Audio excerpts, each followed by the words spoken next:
It was November 1st, 2002, my first day as a principal, but hardly my first day in the school district of Philadelphia. I graduated from Philadelphia Public Schools, and I went on to teach special education for 20 years in a low-income, low-performing school in North Philadelphia, where crime is rampant and deep poverty is among the highest in the nation. Shortly after I walked into my new school, a huge fight broke out among the girls.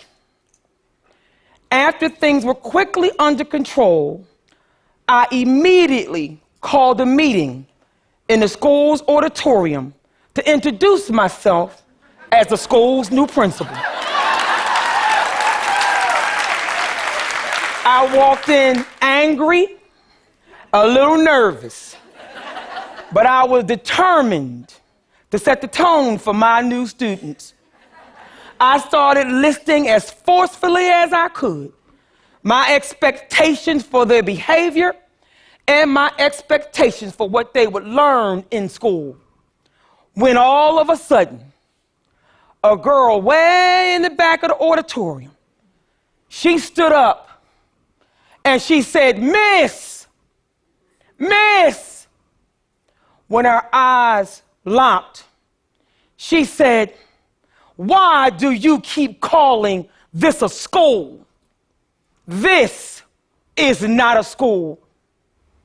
In one outburst, Ashley had expressed what I felt and never quite able to articulate about my own experience when I attended a low-performing school in the same neighborhood many years earlier.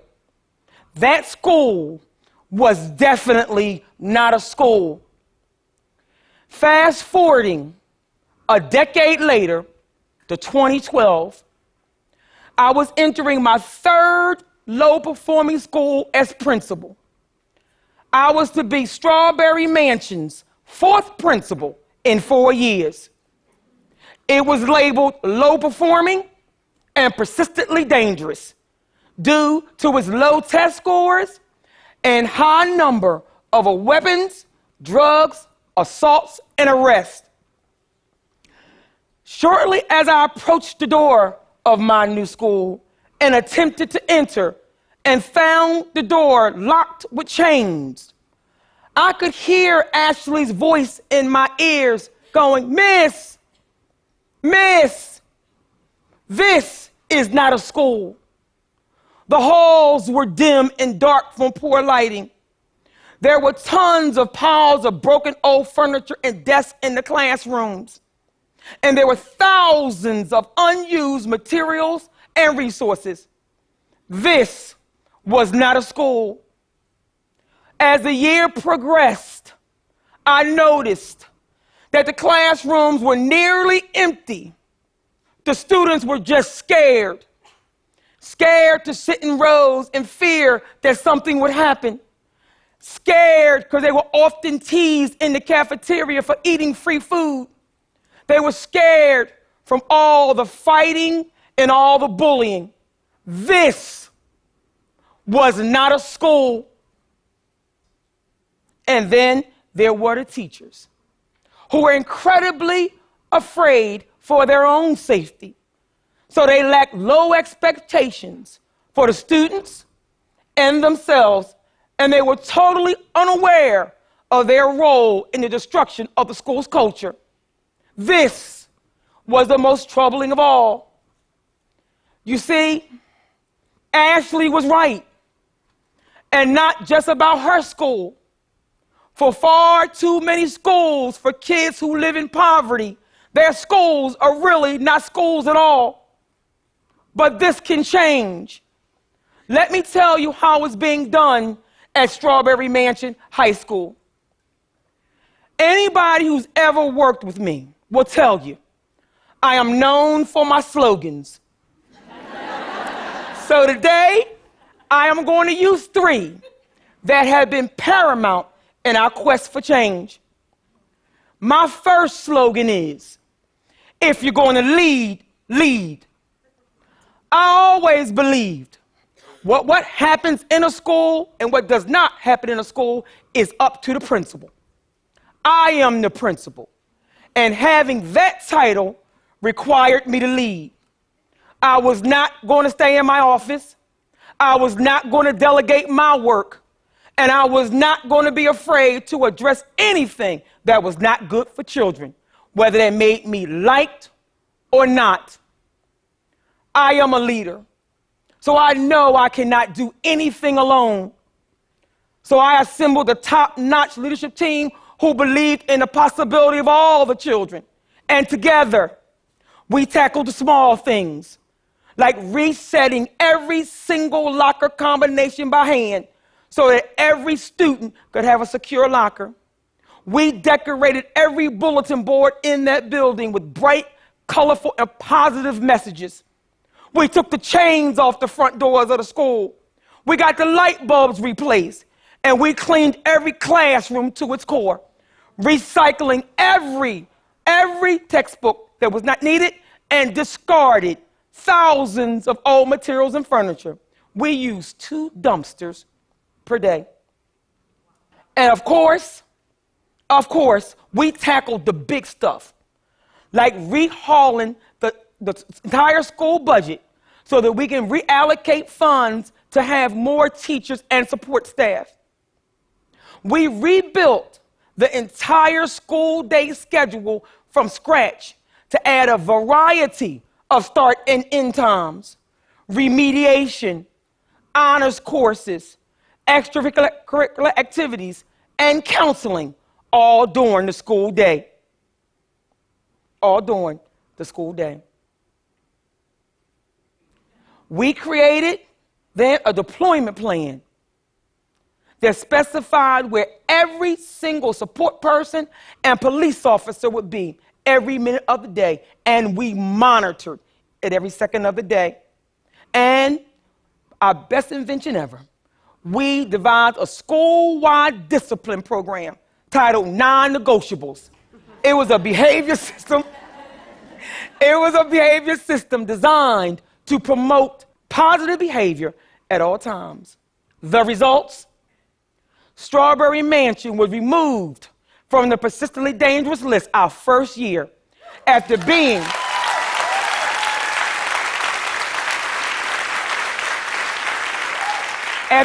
on the persistently dangerous list for 5 consecutive years. Leaders make the impossible possible. That brings me to my second slogan. So what? Now what?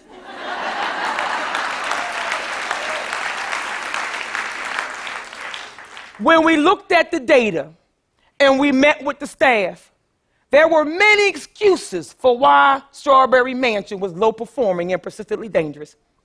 They said only 68% of the kids come to school on a regular basis. 100% of them live in poverty. Only 1% of the parents participate. Many of the children come from incarceration and single-family homes. 39% of the students had special needs. And the state data revealed that 6% of the students were proficient in algebra and 10 were proficient in literature. After they got through telling us all the stories of how awful the conditions and the children were, I looked at them and I said, so what? Now what? What are we going to do about it?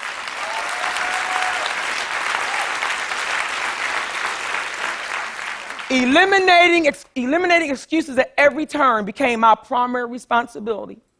We addressed every one of those excuses during mandatory professional development, paving the way for intense focus on teaching and learning. After many observations, what we determined was that teachers knew what to teach, but they did not know how to teach so many children with so many vast abilities. So we developed a lesson delivery model for instruction that focused on small group instruction making it possible for all the students to get their individual needs met in the classroom. The results? After 1 year, our state data revealed that our scores have grown by 171% in algebra and 107% in literature. We have a very long way to go, a very long way to go. But we now approach every obstacle with a so what, now what attitude. And that brings me to my third and final slogan. If nobody told you they loved you today, you remember I do, and I always will. My students have problems, social, emotional, and economic problems you could never imagine. Some of them are parents themselves, and some are completely alone. If someone asks me my real secret for how I truly keep Strawberry Mansion moving forward, I would have to say that I love my students, and I believe in their possibilities unconditionally. When I look at them, I can only see what they can become. And that is because I am one of them. I grew up poor in North Philadelphia too. I know what it feels like to go to a school that's not a school. I know what it feels like to wonder if there's ever going to be any way out of poverty. But because of my amazing mother, I got the ability to dream despite the poverty that's around me. So, if I'm going to push my students toward their dream and their purpose in life, I got to get to know who they are. So I have to spend time with them. So I manage the lunchroom every day. And while I'm there, I talk to them about deeply personal things. And when it's their birthday, I sing happy birthday, even though I cannot sing at all. I often ask them, why do you want me to sing when I cannot sing at all? And they respond by saying, because we like feeling special. We hold monthly town hall meetings to listen to their concerns, to find out what is on their mind.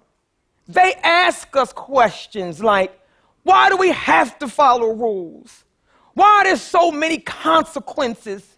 Why can't we just do what we want to do? They ask, and I answer each question honestly. And this exchange in listening helps to clear up any misconceptions. Every moment is a teachable moment.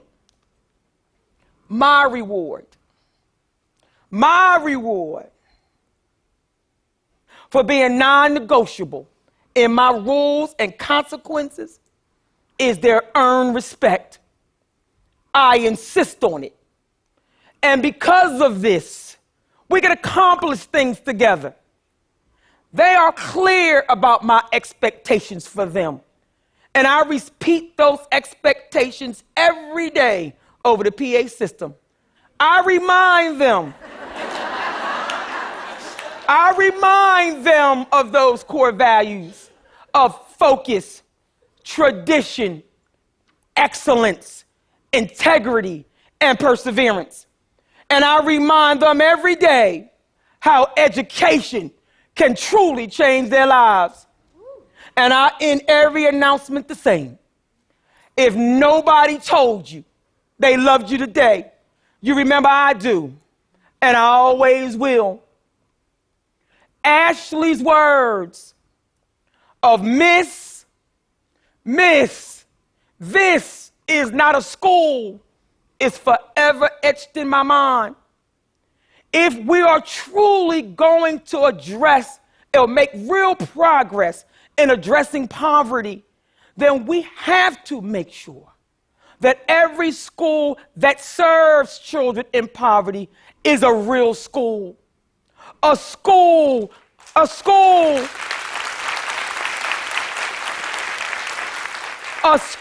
that provides them with knowledge and mental training to navigate the world around them.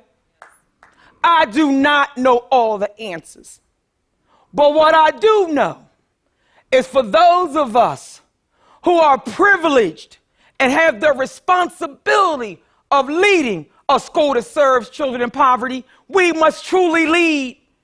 And when we are faced with unbelievable challenges, we must stop and ask ourselves, so what? Now what? What are we going to do about it? And as we lead, we must never forget that every single one of our students is just a child, often scared by what the world tells them they should be. And no matter what the rest of the world tells them they should be, we should always provide them with hope, our undivided attention, unwavering belief in their potential, consistent expectations. And we must tell them often, if nobody told them they loved them today, remember we do, and we always will. Thank you.